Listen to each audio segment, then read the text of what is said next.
पुरानी यादें ताजा करेंगे जब शो बनाने वाले चूतिया थे और हम भी। तो आओ यार शुरू करते हैं बिना किसी डेडिकेशन के। ಅವಕಾಶ ಕೊಟ್ಟಿರಲಿಲ್ಲ ಹಾಗಂತಲ್ಲ. ಎಸ್ ಪ್ರಶಾಂತ್, ಆ ಕಾಲದಲ್ಲಿ ಬೇರೆ ಪ್ರಶ್ನೆ ಇರ್ತಕ್ಕಂಥದ್ದು ಅದೇ. ನೀವು ಈಗ ವಕ್ಫ್ ಈಗ ಯಾವುದೋ ಒಂದು ಮಸೀದಿಯ ಮ್ಯಾನೇಜ್ಮೆಂಟ್ ಅನ್ನ ನೀವು ಮಾಡ್ಕೊಳ್ತಾ ಇದ್ದೀರಿ, ವಕ್ಫ್ ಬೋರ್ಡ್ ಮಾಡ್ಕೊಳ್ಳುತ್ತೆ, That's fine. ಅದ್ರ ಬಗ್ಗೆ That's ಯಾರಿಗೆ fine. ಏನೋ ಯಾವ್ದು ತೊಂದರೆ objection ಇದೆ? ಚರ್ಚದ ಮ್ಯಾನೇಜ್ಮೆಂಟ್ ಅನ್ನ ಯಾರೋ ಒಂದು ಇನ್ನೊಂದು ಕಮಿಟಿ ಮಾಡ್ಕೊಳ್ಳುತ್ತೆ. ಕಬ್ರಸ್ತಾನ್ ಮ್ಯಾನೇಜ್ಮೆಂಟ್ ಮಾಡ್ತೀರಿ. ಇಲ್ಲಿ ಪ್ರಶ್ನೆ ಇದಿಲ್ಲ. ಈಗ ಇವ್ರೇನು ಹೇಳ್ತಿದಾರಲ್ಲ, ಇಲ್ಲ ನಮ್ಮ ಧರ್ಮದ, ಹೌದ್ರಿ ನಿಮ್ಮ ಧರ್ಮದ ಆಸ್ತಿ ಎಲ್ಲವೂ ಸರಿ, ಆದರೆ ನಿಮ್ಮ ಆಸ್ತಿ ವರ್ಷದಿಂದ ವರ್ಷಕ್ಕೆ 5 ವರ್ಷಗಳಲ್ಲಿ 4 ಪಟ್ಟು 5 ಪಟ್ಟು ಆಸ್ತಿ ಆಗ್ತಿದೆ. ಇಡೀ ಸರ್ಕಾರದಲ್ಲಿ ಡಿಫೆನ್ಸ್ ಮತ್ತು ರೈಲ್ವೆ ಬಿಟ್ಟರೆ ನಿಮ್ಮ ಬಳಿ ಅತಿ ಹೆಚ್ಚು ಆಸ್ತಿ ಇದೆ. ये बड़ी अच्छी बात कही आप.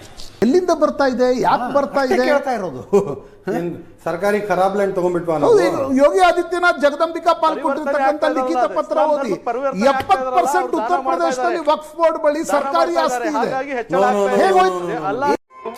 Good question, you are a good question. ನೋಡಿ ಆ ಲಿಖಿತ ಪತ್ರ. ವಕ್ಫ್ ಬೈ ಯೂಸರ್ ಹಳೆ 300 ವರ್ಷದ ಹಳೆ ಒಂದು ಖಬರಸ್ತಾನ್ ಅದೇ ಹಂಗೆ ಇದೆ. ಅದು ಆ ಅದಲ್ಲೇ ಪಾರ್ಲಿ ನಾವು ಅದರ ಮಾಡ್ಕೊಂಡು jurisprudence ಸಮಾಧಿ ಮಾಡ್ತಾ ಇದೀವಿ. ಬರ್ಲಿಲ್ಲ, ತೊಂದ್ರೆ ಅದನ್ನೇ ಏನಿದೆ? ಕರ್ಕೊಂಡು ಹೋಗ್ತಾ ಅದು ಇದ್ದಾರೆ. ಅದು ಅದು ವಕ್ಫದ ಲ್ಯಾಂಡ್ ಹೌದು ಅಲ್ವೋ ಅಂತ ಕೋರ್ಟ್ ಡಿಸೈಡ್ ಮಾಡ್ಲಿ. Sir, Let the court Yogi decide. Adityanath ಹೇಳಿದ ಪ್ರತಿಯೊಂದು ಮಾತುಗೂ ಸುಪ್ರೀಂ ಕೋರ್ಟ್ ಬಂದು ತರಾಟೆಗೆ ತಗೊಂಡೇ ಇದೆ, ಇದಕ್ಕೂ ತರಾಟೆಗೆ ತಗೊಳುತ್ತೆ. Tension ತಗೋಬೇಡಿ. We will go for judicial review. ಇಂಥ ಜನ ಎಲ್ಲಿ ಸಿಗ್ತಾರೆ ನಿಮ್ಗೆ? ಹೊಡಿರಿ ಚಪ್ಪಾಳೆ, ಹೊಡಿರಿ. ಇದು ನಮ್ಮ ದೇಶ ಅಂದ್ರೆ. ಇದು ಹೋಗಿರ್ಬೋದು, ನೋಟಿಸ್ ಹೋಗಿರ್ಬೋದು. ನೋಟಿಸ್ ಹೋಗಿದ ತಕ್ಷಣ ರೈತರ ಜಮೀನು ಒಗ್ಬೋಟ್ ಕಬಳಿಸ್ತಾ ಇದೆ, ತಪ್ಪು.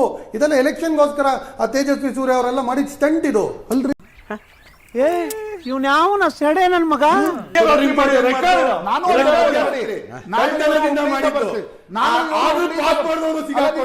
ಕೇಳಿ, ನಾನು ಇವರು ಹುಬ್ಳಿಯಿಂದ ಬರ್ತೀವಿ.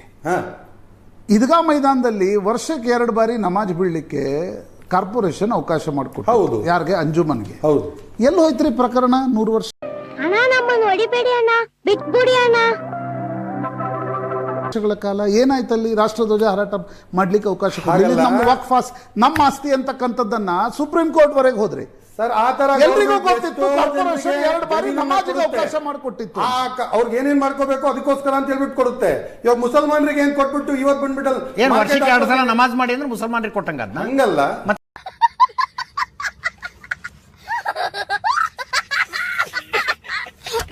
ಯಾವ ಕೋರ್ಟಿಗೆ ಹೋಗ್ಬೇಕು? ತಪ್ಪು ತಿಳ್ಕೊಬೇಡಿ. ಯಾವ ಕೋರ್ಟಿಗೆ ಹೋಗ್ಬೇಕು? ನಮ್ಮ ಅಪ್ಪ ಕೊಟ್ಟಿರೋ ಜಾಗ ಅದು. ಯಾರು? अच्छा.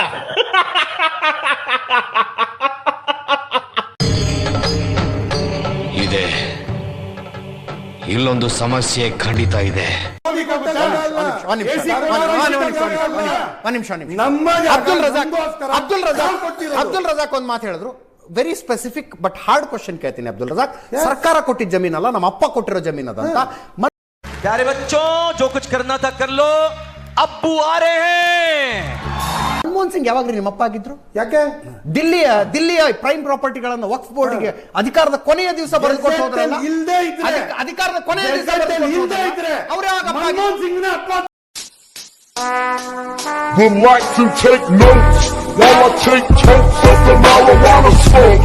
Oh, you wanna choke? Gun smoke, gun smoke. Biggie smoke the mayor, the rap slayer, the hooker layer. Motherfucker, say your prayers.